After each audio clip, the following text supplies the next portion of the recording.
Tattoos and Silent Heroes, Women of the Armenian Genocide, by Sophia Bergman. Published on April 15, 2024.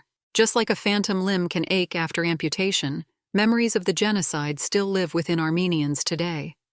It is this analogy between body and memory that historian Dr. Elyse Semerdjian explores in her book, Remnants, Embodied Archives of the Armenian Genocide. She disrupts existing narratives by incorporating nuance and an intersectional research approach. Her subject, abducted and tattooed women, and Armenian memory culture as a whole. She seeks to heal the severed memories with her feminist retelling of the genocide, perhaps the first of its kind. We've had a lot of political histories of the Armenian genocide. I wanted to offer something different. I benefited from those other studies, but I had different questions because my whole career has been spent trying to find the voices of women, she explained in an interview with EVN Report. By blending together these different disciplines as I have, feminist theories, sometimes critical theory and history, I'm trying to write a better history or a different history. For Semerdjian, a historian of the Ottoman Empire and professor at Clark University with a history PhD from Georgetown University, Remnants is not her first endeavor.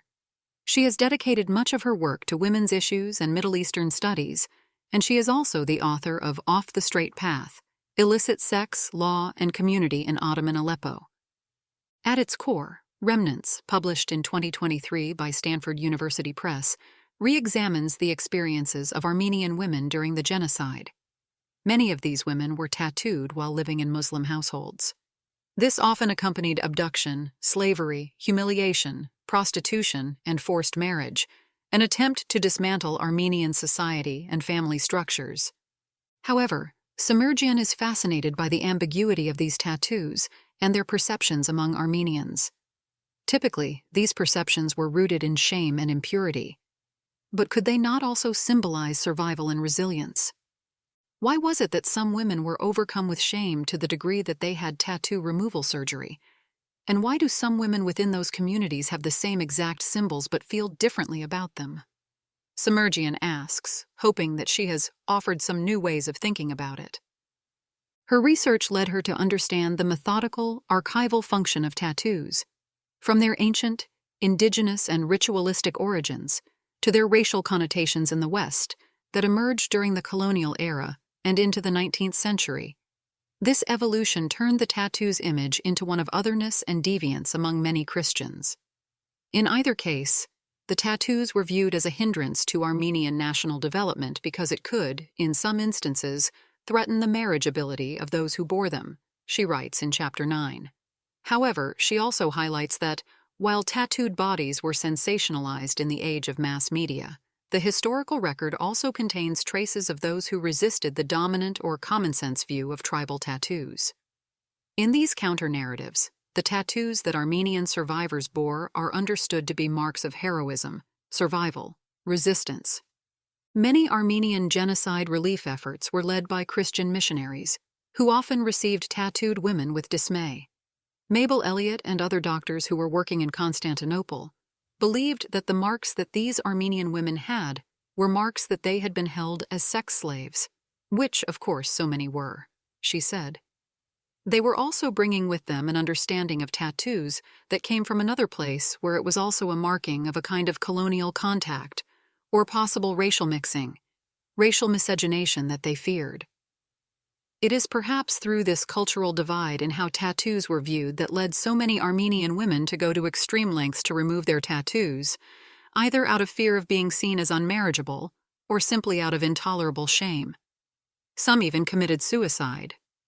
Blending archival research, anthropology, oral history, and her own Armenian heritage and fragmented ancestry, Semerdjian guides us through a historical timeline that is also an anthropological, ethnographic, and at times emotional journey.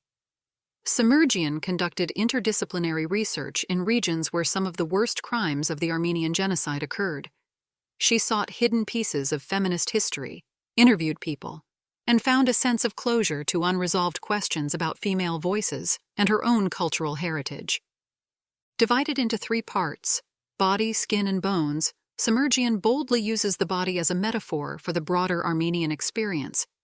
She introduces the term prosthetic memory, to draw these parallels, defining memory as an embodied practice. Rather than use the term post-memory, I've chosen to use the term prosthetic memory to describe the intergenerational and mediated transference of shared memories and stories, because the term captures how memory is an embodied practice. Memory is stored within the body, and genocide is remembered as body horror in which victims are forced to witness extreme violations of the body and desecration of the corpse. She explains in the book's introduction. The book is structured around 9 remnants: excerpts, letters, poems, and other documents. Each offers a form of written coping mechanism. Remnants are also immaterial traces of psychic intergenerational trauma as descendants grapple with fragmentary post-memory. Secondary traumatic memories that are not rooted in personal experience, but have instead been transmitted through image, narrative, and storytelling to form a range of communal memories, she writes. In the early chapters, Semerdjian's descriptions of the Ottoman Empire's genocidal weapon of sexual violence against Armenian women and girls are often hard to read. There might be a temptation to look away, but the book urges the reader to do the opposite. For non-Armenian readers, the reading experience is grueling initially, but ultimately eloquent and enlightening, perhaps different from the experience of Armenian readers. A feminist retelling and exposé of the genocide's patriarchal nature is essential. It offers a window to better understand contemporary Armenian identity and gender politics. Although Semerdjian does not explicitly connect past and present, Remnants opens a discourse on how these genocidal practices impact Armenian women today. And there's multiple reasons, but one among them could be that kind of epigenetic trauma, and also the way that the patriarchal conditions of genocide also have this weird ripple effect in terms of intensifying patriarchy in the survivor community, she explained during the interview. Using photo documentation and her remnants, Semerdjian uncovers hard truths. Her sources include the Prime Minister's Ottoman archives in Istanbul, despite the controversy around its activities regarding genocide denial, something she grappled with at times. She also used the Armenian Genocide Memorial Institute in Yerevan, the Karen Jeppe Archives in Denmark, the Zorian Institute in Toronto, and the Shoah Foundation Visual History Archive at the University of Southern California. Additionally, she incorporated accounts from 25 respondents and an array of other archives and published material. Her research journey was not straightforward. It was filled with puzzles and discrepancies. The most contradictory thing in the whole story is how Armenians have a particular understanding of the tribal tattoos that women bore as a result of their time among Muslims in Muslim homes, particularly Arab and Kurdish homes, she said, and that over time they become narrated as Islamic markings, as if the symbols themselves are religious. And what I found by looking at tattoo anthropology was that the practice is much more ancient, and that the tattoos themselves can signify any number of things. And so that creates ambiguity. Body provides a graphic look at the sexual targeting during the genocide and the strenuous, heroic rescue efforts. Notable figures like Ruben Harian and Karen Jeppe, along with others, essentially sacrificed everything for these women. They established in-home orphanages and risked their lives to rescue them. The text also explores the ethical dilemmas faced during rescue missions, particularly when women were reluctant to leave their new Muslim families and become orphans again. Skin is a contrast. It is a calm after the storm. The section takes us to the core of Semerdjian's research. It offers an intriguing exploration of how tattoo culture was expressed through stories, photos, and personal accounts of women and their varied relationships with their markings. Bones explores the phenomenon of pilgrimages to collect Armenian remains dispersed around the Deir Zor Desert in Syria. This was a reaction to the improper burials given during the genocide marches, during which many did not survive. The narrative also follows Semerdjian's personal journey to Deir Zor in the early 2000s for research and to explore her Syrian-Armenian roots. Before the Syrian War, which devastated the Armenian communities and their graves in Deir Zor, Armenians made arduous pilgrimages.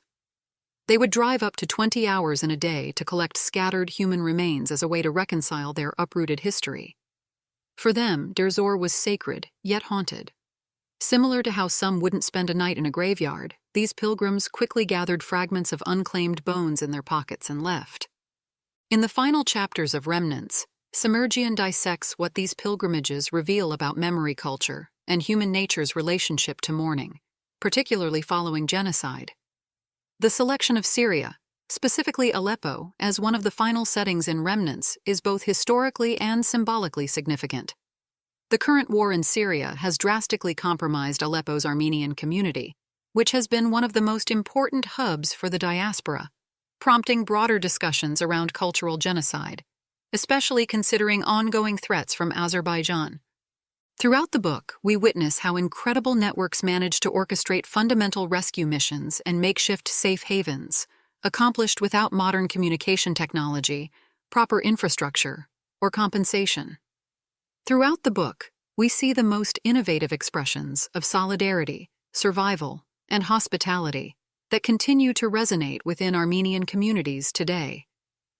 In her contribution to Armenian genocide history, Semerdjian is candid with her readers about her professional and personal purpose. She transports us back in time while simultaneously engaging with contemporary perspectives.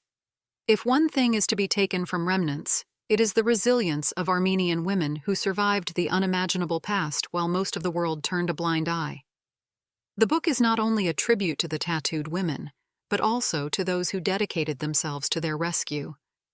As Semerdjian put it, "I would just hope that people walk away with a viewpoint that our community was extraordinarily kind. People opened their doors.